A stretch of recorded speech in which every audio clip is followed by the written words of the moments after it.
ഒന്നും പറയാനില്ല. അടിപൊളി എന്നൊക്കെ പറഞ്ഞുണ്ടല്ലോ, എൻ്റെ ദൈവമേ, എനിക്ക് പിന്നെയും പിന്നെയും തിന്നുകൊണ്ടിരിക്കാൻ തോന്നുന്നു കേട്ടോ.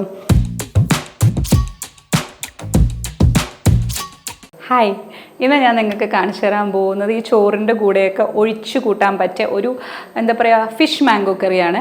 ആക്ച്വലി ഈ നമ്മുടെ ലുലൂല പാരഗണിൽ അല്ലെങ്കിൽ കാലിക്കറ്റ് പാരഗണിലൊക്കെ ഒരു മാസ്റ്റർ പീസ് ആയിട്ടാണ് കേട്ടോ ഈ ഫിഷ് മാംഗോ കറി. നിങ്ങൾ ഒരുവിധം എല്ലാവരും അത് കഴിച്ചിട്ടുണ്ടാവുമെന്ന് എനിക്ക് തോന്നുന്നു. കേരളത്തിലുള്ളവർ എന്തായാലും കഴിച്ചിട്ടുണ്ടാവും.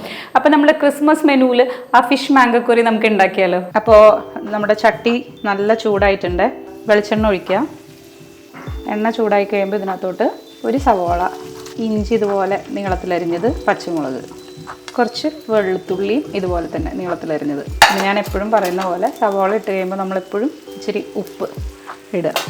എന്നിട്ട് നമ്മളത് നന്നായിട്ട് വഴറ്റിയെടുക്കുക. അപ്പോൾ നമ്മൾ എന്താ പറയുക, ഏകദേശം ഒരു 1/2 കിലോ മീനാണ് കേട്ടോ എടുത്തിരിക്കുന്നത്. അപ്പോൾ അതിലേക്കുള്ള പൊടികൾ ഞാൻ ചേർക്കുകയാണ്. അപ്പോൾ നമുക്കൊരു കാശ്മീരി ചില്ലിയാണ്. അപ്പോൾ ഒരു കളറിനും കൂടെ വേണ്ടിയിട്ട് 2 സ്പൂൺ മഞ്ഞൾപ്പൊടി, ഒരു നുള്ള് മല്ലി, ഒരു 2 വലിയ സ്പൂൺ. അപ്പോൾ നമുക്ക് നന്നായിട്ട് ഇളക്കാം.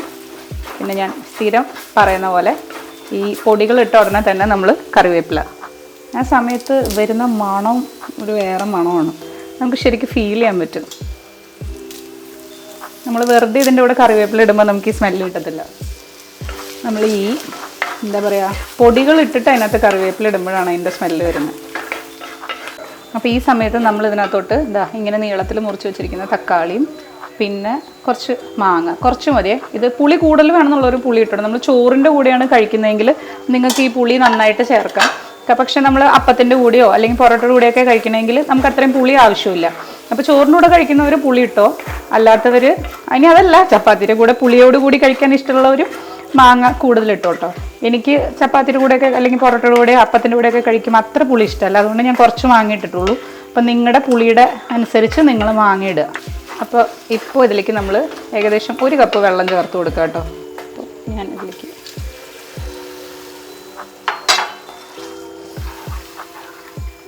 ഗ്രേവിക്ക് അല്ലെങ്കിൽ സവോള വഴറ്റാൻ വേണ്ടി ഉപ്പിട്ടായിരുന്നു. ഈ സ്റ്റേജിൽ നമ്മൾ ഈ കറിക്ക് ആവശ്യമായിട്ടുള്ള ഉപ്പും കൂടി ഇടണേ. എന്നിട്ട് ഇതൊന്ന് തള വന്ന് കഴിയുമ്പോൾ നമ്മൾ മീൻ കഷ്ണങ്ങൾ പറക്കി വെച്ച് കൊടുക്കുക. അപ്പോൾ ഈ സമയത്ത് നമ്മൾ ഇതിനകത്തോട്ട് കഷ്ണങ്ങൾ പറക്കി വയ്ക്കുക. ഞാനിവിടെ നെയ്മീനാണ് കേട്ടോ ഉപയോഗിച്ചിരിക്കുന്നത്. നിങ്ങൾക്ക് ഉളുമ്പ് രുചി ഇല്ലാത്ത ദശയുള്ള ഏത് മീൻ വേണമെങ്കിലും ഉപയോഗിക്കാം. ചെമ്മീനും ഇങ്ങനെ വെക്കാം കേട്ടോ, ചെമ്മീൻ മാങ്ങാക്കറി എന്നും പറഞ്ഞിട്ട്. പിന്നെ നമ്മൾ മീൻ കറി വെക്കുമ്പോൾ എപ്പോഴും ശ്രദ്ധിക്കേണ്ട ഒരു കാര്യം, ഈ എന്താ പറയുക ഒന്നിൻ്റെ മുകളിൽ ഒന്നായിട്ട് ഒരിക്കലും കഷ്ണങ്ങൾ വെക്കരുത് കേട്ടോ, അത് ഉടഞ്ഞു പോകും. ഇതിങ്ങനെ നിരത്തി വെക്കാനുള്ള വലുപ്പവും വട്ടമുള്ള ചട്ടിയിൽ നമ്മൾ വെക്കാവൂ. അതെൻ്റെ മദറിൻലോ, എൻ്റെ കെട്ടിയോൻ്റെ അമ്മയാട്ടോ ഇത് എന്നെ പഠിപ്പിച്ചത്. പക്ഷെ ഞാൻ ട്രൈ ചെയ്തപ്പോൾ ശരിയാണ്. അപ്പോൾ ഞാനിതൊന്നൊരു പാത്രം കൊണ്ട് ഇങ്ങനെ അടച്ച് വെക്കുന്നുണ്ട് കേട്ടോ. ഒരു 3 മിനിറ്റ് നമുക്ക് ഒരു സൈഡ് കുക്ക് ചെയ്തിട്ട് നമുക്ക് മറിച്ചിട്ടിട്ട് അടുത്ത സൈഡ് 3 മിനിറ്റ് കുക്ക് ചെയ്തിട്ട് നമുക്കിതിനകത്തോട്ട്. അപ്പോൾ 3 മിനിറ്റ് കഴിഞ്ഞിട്ടുണ്ട്. ഇനി നമ്മളിതൊന്ന് മറിച്ചിടാം. അപ്പോൾ നമ്മൾ ഇപ്പുറത്തെ സൈഡ് മറിച്ചിട്ടുണ്ട്. വീണ്ടും മൂടി വയ്ക്കുക, ഒരു 3 മിനിറ്റ് വേവിക്കുക കേട്ടോ. അപ്പോൾ ഇപ്പുറത്തെ സൈഡും 3 മിനിറ്റ് കഴിഞ്ഞിട്ടുണ്ട്. എന്നിട്ട് നമ്മൾ ഇതിനകത്തോട്ട് കട്ടിയുള്ള തേങ്ങാപ്പാൽ ഒഴിക്കുക. എന്നിട്ട് നമ്മൾ നന്നായിട്ടൊന്ന് തിളപ്പിക്കുക കേട്ടോ. കണ്ടോ, ഇത്രയേ ഉള്ളൂ നമ്മുടെ പാരഗൺ സ്റ്റൈൽ ഫിഷ് മാംഗോ കറി. ഇതൊരു തള വന്ന സംഭവം റെഡിയാണ്. അപ്പോൾ ഈ സമയത്ത് വേണമെങ്കിൽ നമുക്ക് ഇത്തിരി കഴിച്ച് നോക്കിയിട്ട് ഇല്ലെങ്കിൽ ഉപ്പിട്ട് കൊടുക്കുക. അപ്പോൾ ഞാൻ ഉപ്പ് നോക്കിയപ്പോൾ ഉപ്പൊക്കെ കറക്റ്റാണ് കേട്ടോ. അപ്പോൾ എന്താ പറയുക, നിങ്ങൾക്ക് ഉപ്പ് വേണം കൂടുതൽ തോന്നുകയാണെങ്കിൽ നിങ്ങൾ ഈ സ്റ്റേജിൽ ഇത്തിരി ഉപ്പും കൂടി ഇട്ട് കൊടുത്തേക്കുക. ഇത് ജസ്റ്റ് ഒരു തള വന്നാൽ മതി. പിന്നെ മീനാവുമ്പോൾ നമ്മൾ സത്യം പറഞ്ഞിട്ടുണ്ടല്ലോ ഇങ്ങനെ ഇങ്ങനെ കഷ്ണങ്ങളൊന്നും കുത്തി അളക്കാനൊന്നും പാടില്ല. ശരിക്കും പറഞ്ഞാൽ എന്താ പറയുക, ഈ ചട്ടിയൊക്കെ എടുത്തിട്ട് ഇങ്ങനെയൊന്ന് ചുറ്റിക്കുക. ഇതാണ് എൻ്റെ അമ്മയൊക്കെ ചെയ്യാറ്. അവരൊന്നും സ്പൂണേ ഉപയോഗിക്കത്തില്ല. നമ്മളുടെ ആവി പറക്കുന്ന പാരഗൺ സ്റ്റൈൽ ഫിഷ് മാംഗോ കറി റെഡിയായി. ഇനി നമുക്ക് ഗ്യാസ് ഓഫ് ചെയ്യാം.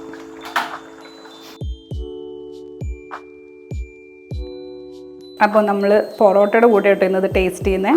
ഞാൻ ഒരു കഷ്ണം പൊറോട്ട ഇങ്ങനെ എടുത്ത് നമ്മുടെ ചാറിലിങ്ങനെ ഡിപ്പ് ചെയ്ത്, എന്നിട്ട് ഈ ചാറിൻ്റെ ഉള്ളിൽ ഒരു നെയ്മീൻ്റെ കഷ്ണമൊക്കെ ഇങ്ങനെ വെച്ചിട്ട്, പറയുമ്പോൾ തന്നെ എൻ്റെ വായിൽ വെള്ളം വരുന്നത്.